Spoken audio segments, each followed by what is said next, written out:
Why are we afraid to question scholars when their English translation theology impacts our everyday lives and our perceptions of God? Scholars delete Jesus and obscure the Godhead in Hosea 10:3, which reads literally, "For now they say we have no king because we feared not Yahweh, first, last." The Hebrew letters Aleph and Tav are present in the Hebrew text of Hosea 10:3. In this verse, the first and last letters of the Hebrew alphabet follow the plural name for the Almighty, Yahweh.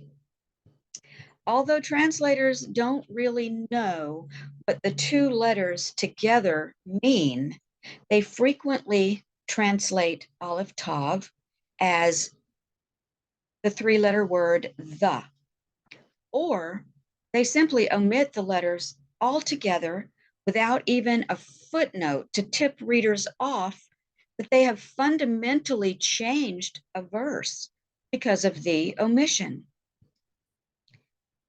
The Aleph Tav is sometimes referred to as an untranslatable symbol. And it's not just a case of leaving the letters untranslated.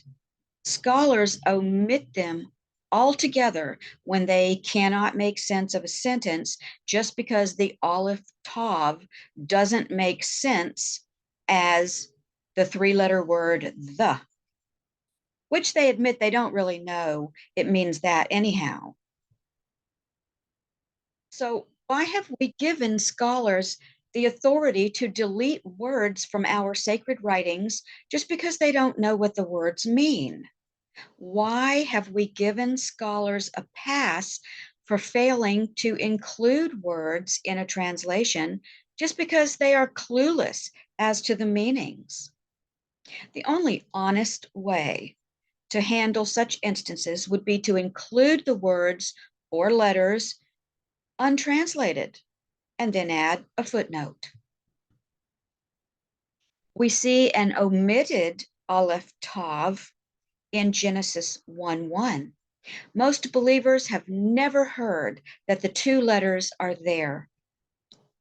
But some believe, including myself, the letters reveal Jesus before he became the Son, as at his birth as a human, as being involved in the creation. The literal reading of Genesis 1:1 is, "In the beginning, Elohim, Aleph Tav, created the heavens and the earth." In the beginning, Elohim, first, last, created the heavens and the earth. Now that is huge. I'll explain that in a few moments. Some believe the Aleph Tav symbol means strength of the covenant. If that is so, Yeshua, the first, the last, through his shed blood and his resurrection from the dead, is the strength of the covenant. He said so in Matthew 26:28.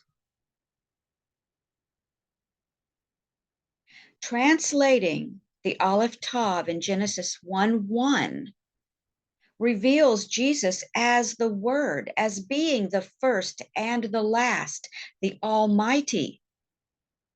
He says that's who he is in Revelation 1:8.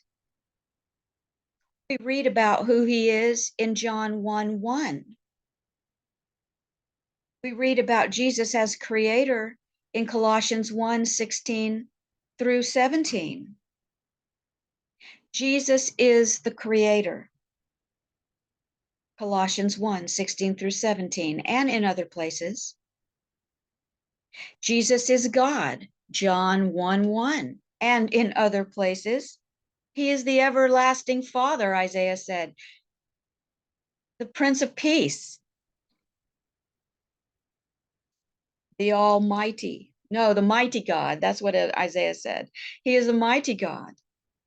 And of course, in Revelation 1:8, Jesus called himself, he was speaking, the first and the last, the Almighty. In the beginning, Elohim Aleph Tav created the heavens and the earth. The Aleph Tav in Genesis 1:1 is stupendous and should never have been left out. The Aleph Tav should never be left out anywhere it appears in the Word of God. I'm Jocelyn Anderson, the author of several nonfiction Christian books. I write and speak on a variety of topics, including Bible prophecy. And when inconsistencies arise, I am not afraid to question the scholars, and you shouldn't be either.